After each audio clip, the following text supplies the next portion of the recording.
Okay, we are in Camden Yes, today. we are. Our favorite place on earth. We love it here, yeah. We do. Yes. But we have we're starting a new series today. Yes. So welcome, and we are buzzing for this one. Yes. We're going to be in Camden today, just interviewing a couple people, having a look around the market. Actually, today we're doing a vlog as well, which is... We are so excited, guys. Woo, so yeah. if you are listening to this episode or watching it on YouTube, also go to our YouTube channel because there will be a vlog as well. So you can see behind the scenes of the episode and all of that. Yeah. So what are we talking about today, Zach? Yeah, well, let's cut to the chase. Great question. Yes. It's so basically we want to basically tackle kind of what people think is missing in society today. Yeah. It's a general question, but we kind of went down a few different roads. So yeah, it's true. So what we're doing is we are starting a new series. Yeah. Basically, kind of like on the fringe, like people that are living outside of the mainstream, the norm, the status quo, whatever you want to call it. Again, we're not exactly sure how it's going to look because that will depend on the context we get, the people we have. So, but that is the goal of it. So I'm really excited to see that. Yes. And then so today we went out to the market and we talked to a few people, basically asking them about society. Because if we're going to start this series, right, about people that live outside the norm, we also want to start with like a place of empathy, right? Because it would be so easy to be like, well, they're just, I don't know, they're just different, or they just don't understand, or whatever. But if we like start to engage this conversation about society and about things that either we see are lacking or are good, or, you know, we start to have this dialogue now, then when we meet people and we talk with people that are so different than we are, we already kind of are coming from a place of understanding. And I think that's really important, and one of the reasons why I wanted to start the episode this way today. Yes. So stay tuned. Enjoy the couple interviews we did, and we'll catch you afterwards. Yes. Okay, Michaela Faye. I think I got that right? Yes. Yes. Brilliant. Hi, Zach. Yes. Hello. Cool. Thank you so much for joining us. So we are in Camden, as you can see, and we are just interviewing people on big questions, and we're going to kind of dive straight in. But just, we know, with so much background, and we know you're a singer and an actress as well, and you're involved in that and everything. So we're really interested in what your take on this question is. So I'm just going to go straight in there on kind of just what your views, kind of, I guess, what is lacking in our society today, and what are the things that we're kind of missing out on. I think the pandemic has actually highlighted a lot. I think as an artist, it's particularly hard because, you know, it's challenging because we're not really taken into account. You know, live performances, live exhibitions, all of these things. And slowly, you know, things are getting back to the new normal. But I also don't think that, you know, hopefully we come out on the other side better than we have before. But I mean, with society going the way it is, it's like we fall into old patterns, basically. I guess what are those patterns? I mean, what are we falling back into? Or I think we're falling into like the status quo and just like general. Human beings are such interesting things, right? So, I mean, as an artist, I move from location to location. But I would say the thing that holds us back is just, obviously, we've had to adapt to a new way of living. Human beings are very tactile. We're very, we love contact to contact, and that's our way of communication. It's a language. And that's obviously been taken away from us due to this pandemic. So we've had to adapt, I guess, and I think that's been holding us back because it's taken humanity has kind of fallen by the side as a result. And then if humanity has fallen by the side, what would you say has taken kind of like the forefront then? I think the forefront is adaptability. So as much as it's been hard, and yes, you know, there have been shortfalls, I think adapt or die.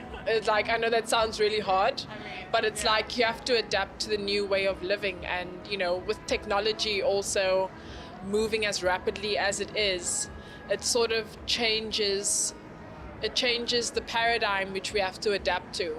You know, we don't know what's on the other side, like 4 years from now, but the way, you know, everything is the metaverse is being created, all these things to adapt to a new way of like living, and this whole, out of the ordinary. Yeah. What about as an artist? I mean, we aren't so familiar with that space. So, Speak for yourself. well, okay. Well, I guess what I mean is we don't sing, do we? I mean, yeah, okay. So, I guess in that space, have things changed? I mean, obviously things have changed since the pandemic. I guess in that kind of industry, what are the things that have changed, and is that for the better? I guess we don't see it from our side, but I guess as like an independent artist, which I am, I think live performances is what keeps me alive. Obviously, being completely transparent, putting music out on Spotify and Apple Music doesn't make you money, as you know, because it's a facade, and artists don't really make money on digital platforms. Yeah. But live performances is how you it's your bread and butter. So obviously, with all of that and the constant either lifting of restrictions or implementing restrictions, it changes the face of live performances. There's not a lot of people that come to your performances due to fear. Events get cancelled, concerts get cancelled, and live performances get cancelled very much at the drop of the hat. Right. So that, from experience, that has happened to me. And I've just recently come back from South Africa. So I was gigging in South Africa last year, and there was a lot of cancelled gigs, unfortunately. There were a lot of gigs that did happen, but due to the pandemic, there was a lot of cancellations as well. Yeah. And so when a gig gets cancelled, and how have you seen this in even the artist community? Is there kind of this lack of hope then? Why even bother trying? Or do you still see there's a resilience in that aspect? Well, personally, from a personal point of view, I am incredibly resilient, Yeah. but it is deterring as an artist when your gigs do get cancelled, because it's done, it's cancelled. So, but as artists, we are so used to having to adapt, that it's adapt, move on. How do you get your music out there? What's the best way to get it out there? The virtual world as well. You sort of have to think. You have to think in two minds all the time, just because of how rapidly things are moving. And just one more question. Obviously, you mentioned South Africa, and I know that's your background. That's where you're from. We had a conversation earlier, and we kind of were just talking about kind of how English culture is very different, obviously, to other cultures, obviously. I guess, what are the differences? Because they were saying she's from India, and she kind of wants to go back, actually, because I don't think she's quite, I don't know, not fit, but she just doesn't like the way things are here. Yeah. I wonder if there's anything like that with South Africa. Is there any differences in terms of culture, in terms of values as a society and as a country? Or even Well- directions of society as well. Yeah. South Africa is very rich in culture. It's a cultural melting pot. It thrives on just the way we approach creativity, and the way the food we eat, the people, the music, and just our general outlook. We're super, we're super colorful, and we're super alive. Yeah. From a spiritual and a spirit point of view. Yeah. We're very, we've got the dance step in our foot, kind of thing. We're people of color. Yeah. That's cool. Yeah. And something, I wonder, honestly, as someone who came back to the UK with kind of new eyes, because I even experienced this when I went back to Canada, right? That I was able to see Canada with a different kind of perspective after being out of it. Yeah. Is there anything that you would tell, maybe this is getting testy, I don't know, but people that are in the UK that don't have much of outer, maybe other cultural experience, or, you stay here, anything that you would say, hey, this is what's really happening, or this is what's going on, or this is, I want to encourage you to do this, because we get so fixed on this is just my life and the way I do things, and you have that other kind of that perspective to bring into it. Is there anything that you would say to people that are here? I would say people talk to each other in South Africa. People greet each other every day. There's no.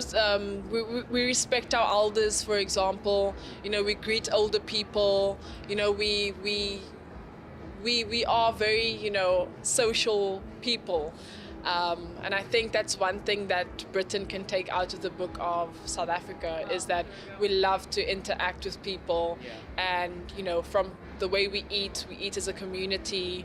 We listen to music as communities, because there are so many, South Africa's rich. We've got 11 official languages.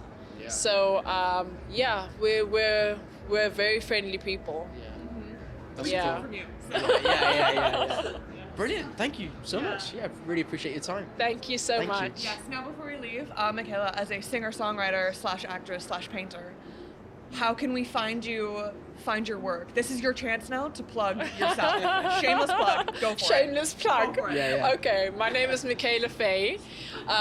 You can find me as Michaela Faye, Mikaela, on Instagram. And also, I'm not on Twitter because I don't believe in the Twitter life. Oh, wow, okay. Hey, wait, I have more questions here.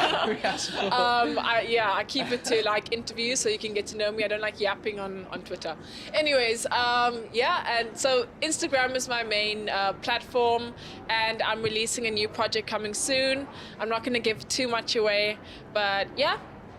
Brilliant. Give me a follow. Yeah. Stay tuned, and then you can Stay there tuned. First. Yeah. Awesome. Thank you so much. Yeah. Okay. Thank you. Appreciate that. Thank you. Okay. All right. Now we are here with Jinsey. How are you doing? Yeah, I'm good. Thank you. Awesome. Thank you for letting us come here. Yeah. It's beautiful. It's nice. So you were just telling us that you're here to do your master's in psychology, right? Yeah. So you've only been in England for about a year. Yeah.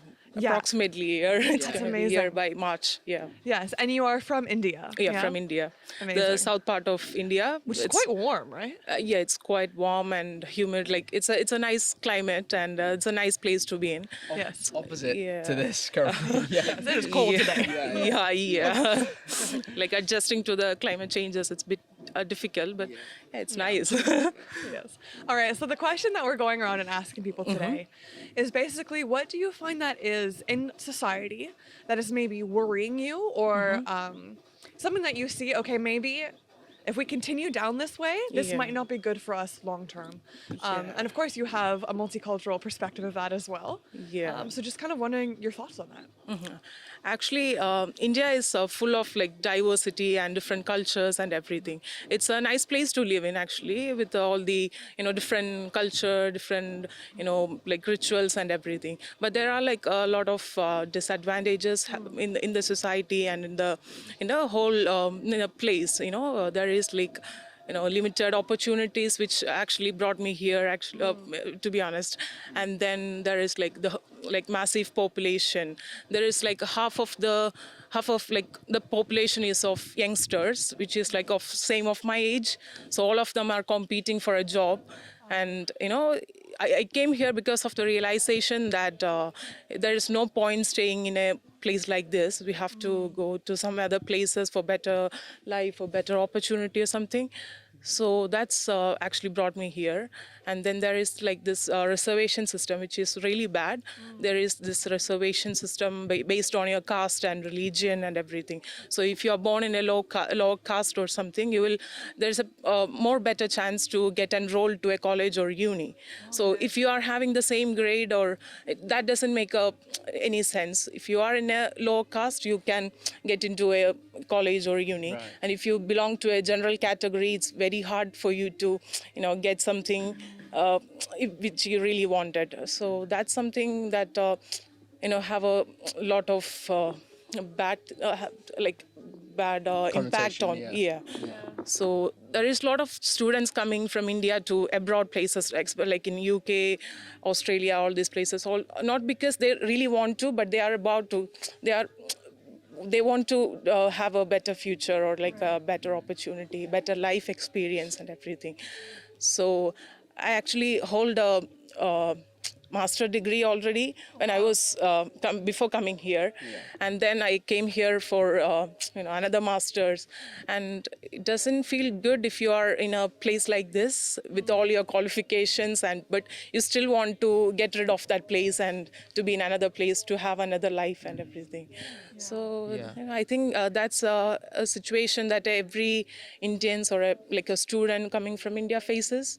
So that's a really bad thing to happen to your life. And before our conversation, you actually mentioned how you wanted to go back to India. Like, after being a year here for a year. Yeah. I think it kind of just made me think, it's like, oh, like, even though you're trying to set up for a better future and things like that, it's almost like you still want to go back, even though I guess the better opportunities here, right? Yeah, actually we are forced to go back. It's like just one year of your studies and then you have to go back. So if you don't get a job, you can't stay here. You have to go back to your, the old life or old place, which you really don't want to go back. So I think being a student or, those kind of, I came as a student, so I hold a student visa. So if it expires, I have to go back. So, or else I have to find another way to stay here or something. So it's like, you do your part, then, it's all upon like your luck or on your opportunities that you're getting. All those things, It's interesting because it feels like opportunities, right, is the big highlight of this conversation. And it's interesting because you talk even about how it doesn't matter how hard you work sometimes. Because a lot of times, especially in like, Western society, where like you work hard, and the doors will open for you. But the fact is that's not everyone's reality. So I think that is actually very interesting and really good to put in perspective, because I think that's where a lot of entitlement can also come into. And also what I feel like is that, working here in any kind of job, you will get a respect that we don't get in India. Because, they consider people on their position, what you hold, or in the places you belong in, those kind of things. So I don't feel like that's a best way to evaluate a person or a person's skill or talent or something. So that feels bad for It's interesting as well, because when I went to India, obviously very different case for me. I'm coming as a tourist, or I mean not even a tourist, but just someone who is from not from India basically. And I get treated very differently, and it's a whole different experience for me. But I really also got a sense of like the culture and like the people, and obviously everyone's very friendly with me because I'm just someone new from England. It's very different, So I got a real different sense. Obviously for you growing up there, it's like it's a whole different ball game, isn't it? It's interesting. I don't know. Did you notice? Are you noticing, in fact, currently, any differences in culture? I mean, obviously, it's very clear the differences, but would you mind elaborating on just what's India like compared to England? Are there things or even just other things about India that we as people should think about and adopt? Almost. Yeah, actually we are well known about the Western culture or the European culture. It's very difficult, different from the Indian culture, because India is more like an ancient culture. They still follow the ancient, the rules or the cultures that they belong to or what they are.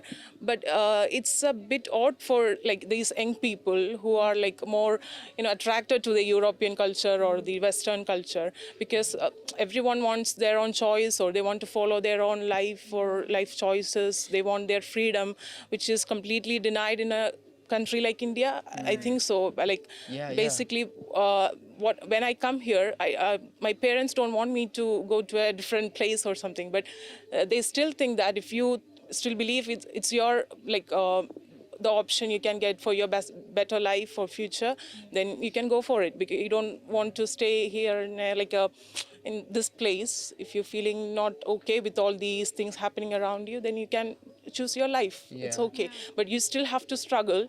You have to struggle a lot. So it's I was mentally prepared for everything like that, because I don't want to stay in such a place. I wanted different life or something different other than those cultures or those kind of things which is happening in India. So that brought me here actually.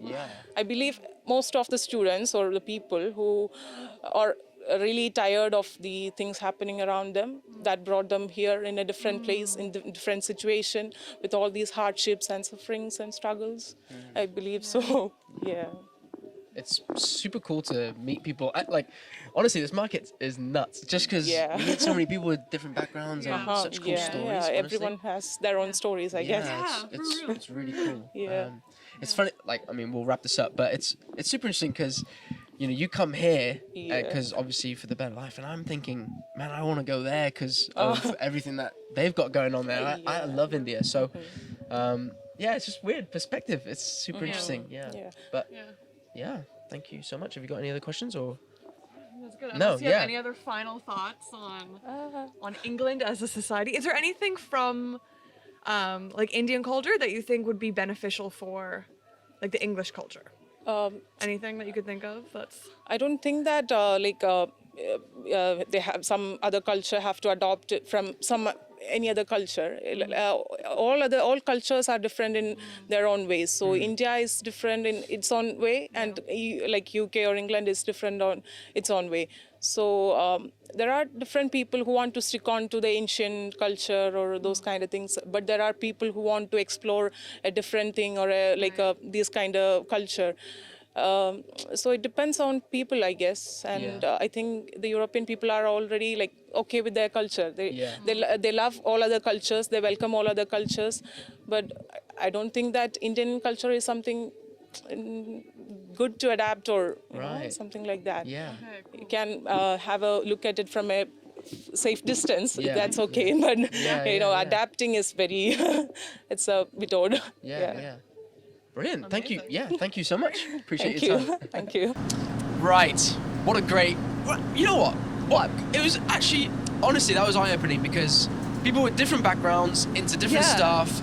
Yeah, I feel like, I don't know. Especially, is it Jinsey? Yeah. Jinsey. I have to say her name a few times, Yes. but I found that actually just knowing her background and what she has to go through, like, I don't know, really opened my eyes into just understanding, I don't know, where she's coming from and why she's here and all that sort of stuff, you know? well, it's very interesting. It's not like we went out there because we're like, okay, let's find people that are from different cultures, from different backgrounds. One, that is just one of the amazing things about Camden, which we love about it. But it was cool how that worked out. So they both her and Michaela, both Jinsey and Michaela, had very unique takes on it. Yeah. And also kind of very different based on their own experiences. Yeah. Right? Because I think what was really interesting about Michaela, I mean, of course, she has a whole being an artist and how like the distance and the lack of connection, right? Which is something that we all can kind of say generally we know is happening with COVID, right? Yeah. We all know that, we understand that. We're socially distanced, all of that, and all the implications that has.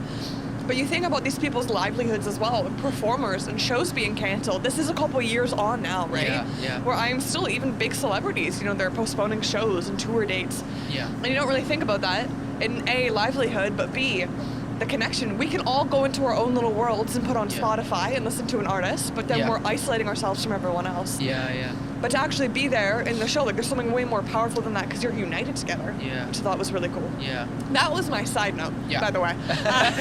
Not the real note. No, the real note.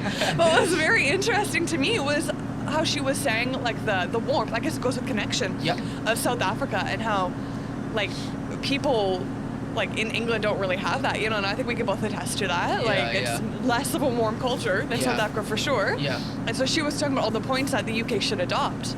But then we've got Jinsey who was saying, maybe the UK shouldn't adopt anything from India, in that sense. And I think it really just depends on perspective. It obviously depends on country. Yeah. But it's an interesting and very critical way to like a healthy critical way to look at society. Yeah. I think I'm trying to kind of process this now actually. It's kind of just come up in my head. But like when you were talking about how like it's given us different eyes to look at people and like with kind of empathy and all that, I think it's really important. It's really easy for me to sit here and be like, okay, England and English culture is like this, and it's like because it's no secret I'm not the biggest fan of just the way we do things here. I grew up in Turkey, so it's very hot, very warm, and I came to this and it was like loads different. But I think I need to look at this from a different perspective because I don't know what these guys' background is. How can I expect them or this place to be different if they are going through the things behind the scenes? I don't know. It just makes me think a bit more like, I don't know. It's like having compassion and just being like, okay, like it actually makes sense that this country can be a certain way or whatever because this is their upbringing, this is their past. Like same with Jinsey, she tried to get away from that. From from the way they do things in India, and Yeah.